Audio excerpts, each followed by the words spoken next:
नमस्कार. सर्वजण महाजनांच्या घरात छानपैकी तयार होतात आणि जेवायला बसलेले असतात. सर्वजण आनंदाने जेवत असतात तेव्हा लगेच अभिजित म्हणतो, वा वा वा, घरात एवढं मोठं आपल्या घरात प्रकरण होऊन गेलं, एवढं माझ्या आईवर दुःखाची वेळ आली आणि तुम्ही सण साजरे करताय, आनंदात आहात, लाज नाही वाटत तुम्हाला? तुम्हाला कसलंच दुःख नाही आहे तुमच्या चेहऱ्यावर, तुम्हाला सेलिब्रेशनच करायचं आहे का? तेव्हा आकाश म्हणतो, अभिजित शांत बस आणि तोंड सांभाळून बोल. त्यावर भूमी म्हणते, आपल्या घरात जे काही सणवार येतात ना, ते थकलेलं आयुष्य बाजूला करण्यासाठी आणि ते रिफ्रेश करून रिस्टार्ट करण्यासाठीच असतात.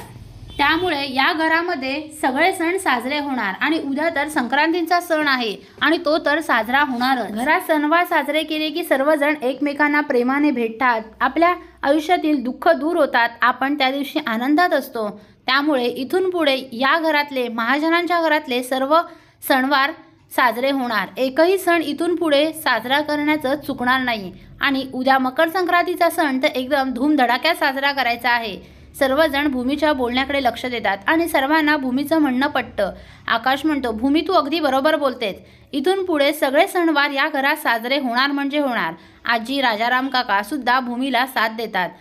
तेव्हा सर्वजण जेवत असताना अभिजित हा स्वतःबरोबर अजून एक ताट जेवणाचं वाढत असतो. सर्वजण अभिजितकडे बघत असतात. त्यावर आकाश म्हणतो, अभिजित काय करतोयस तू? हे कोणाला ताट वाढतोयस? तेव्हा अभिजित म्हणतो, माझ्या आईसाठी. तुम्हाला जरी माझ्या आईची काळजी नसली ना तरी मला आहे. माझी खात्री आहे एक ना एक दिवस माझी आई या घरात पुन्हा येईल.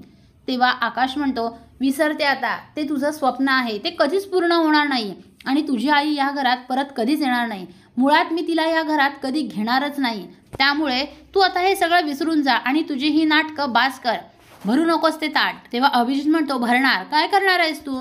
तेव्हा आकाश अभिजितच्या सणसणीत कानाखाली देतो आणि रागिणीसाठी भरलेलं ताट फेकून देतो आणि दोघांमध्ये चांगलीच हाणामारी होते. अथर्व आणि भूमी मध्ये जातात आणि म्हणतात, थांबा, काय करताय तुम्ही हे? अभिजित, तुला एवढं पण समजत नाही का?